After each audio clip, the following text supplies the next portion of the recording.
Quiet Place, Day 1, stars Letitia Nyong'o, Joseph Quinn, and is directed by Michael Sarnowski. What's up, guys? Welcome to a brand new 2024 review. We're going to review the new A Quiet Place movie, A Quiet Place, Day 1. You knew this was going to happen because the first two movies, they take place after the shitteth already hit the faneth. And so now we're going to go back, we're going to do a prequel. Plus, that's like the thing that every franchise does when they've run out of steam. They go and do a prequel, okay? Not to take anything away from this movie. This is a story that I wanted to know, actually. I wanted to see, how did this whole thing start off?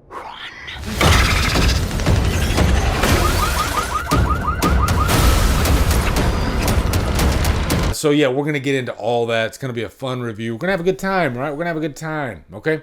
So anyway, first off, let's give you a quick plot synopsis. And really, if you follow the Quiet Place movies, you really just need one sentence. How this whole thing started. And it starts off, our main character, Samira, played by Letitia Nyong'o. She is this young woman that has cancer. It opens up with this cancer group. And this is, before everything happens, before the monsters hit, right? And she wants to go get some pizza.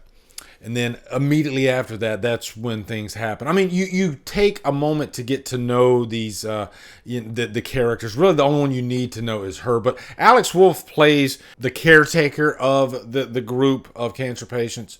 But they get on this bus and then immediately, boom, it just happens. I will say this really reminded me of what we all witnessed with 9/11. And I think a lot of us, that's a story that we always tell. Where were you during 9/11? And you couldn't help because you see like the smoke and the ash and the fog of it all. Feels like the fog of war.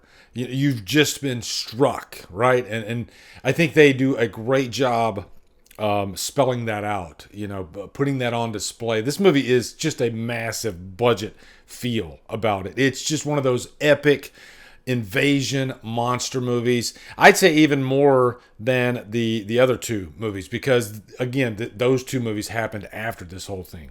So this is, much more larger in scale. Definitely getting those I Am Legend vibes, right? Because after it all happens, then everything is just desolate. Everybody's being quiet. They do quickly learn that you have to be quiet. I think if I had to poke at the movie a little bit, I would say maybe a little bit more of a progression in learning that these creatures, they don't have sight, but they have super strong hearing. They don't really cover that well. It's more of just an instinctual type of deal. I didn't really have a major problem with it. This movie's not really about that. We know that. But eventually she runs into this character, Eric, played by Joseph Quinn. By the way, guys, it hit me. I've always thought, who does Joseph Quinn remind me of? Because we remember him from Stranger Things, but he had the wig on in that movie. Well, in this one, it immediately hit me. A young Robert Downey Jr. He looks so much like Robert Downey Jr. when with his natural short hair. But really, the rest of the movie is with these two trying to find a way throughout this mess. Very similar to the other two movies, but just different characters, which I feel is refreshing, Even though the second movie, John Krasinski wasn't in it for most of the movie, except at the beginning.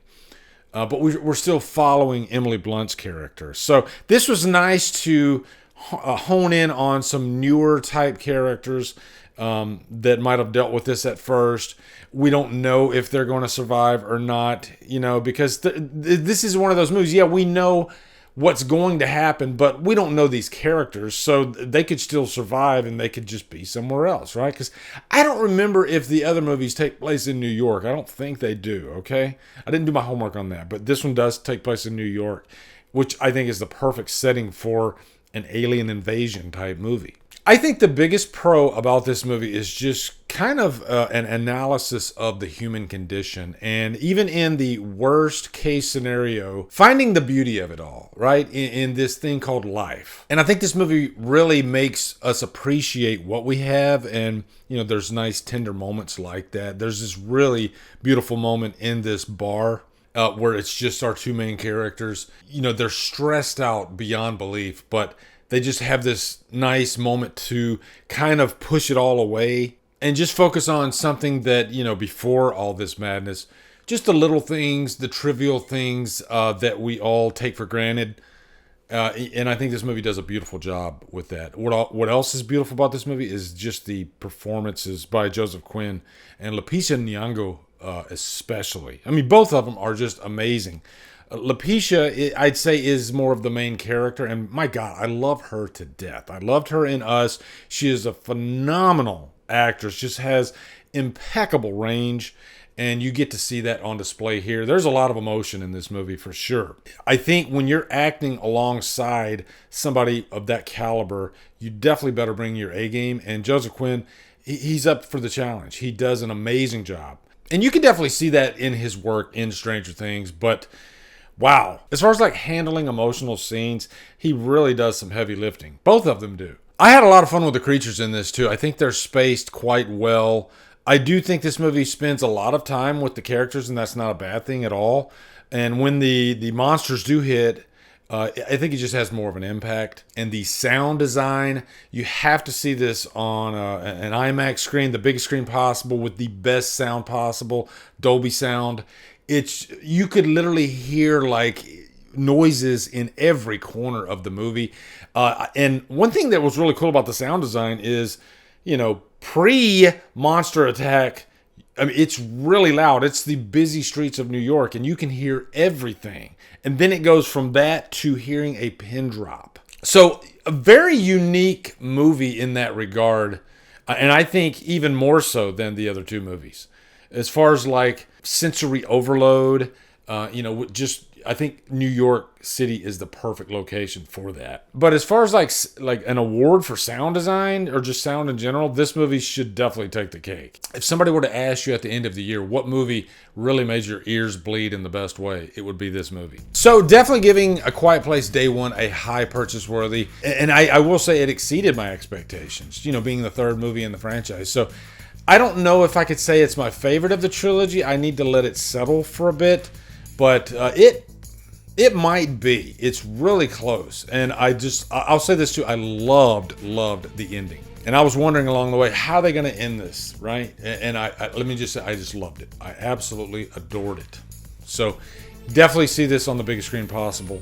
Best sound. Let me know in the comments what you guys think of A Quiet Place Day One. Looking forward to hearing your thoughts. Also, be sure to come over to Killer Flicks, where we talk horror all day and every day on Fridays. We do FIFA Fridays. Follow me at Drumdums on all my socials. Support me on Patreon. Buy my coffee. Anyway, guys, thank you so much for watching. Have a great day. And Drumdums.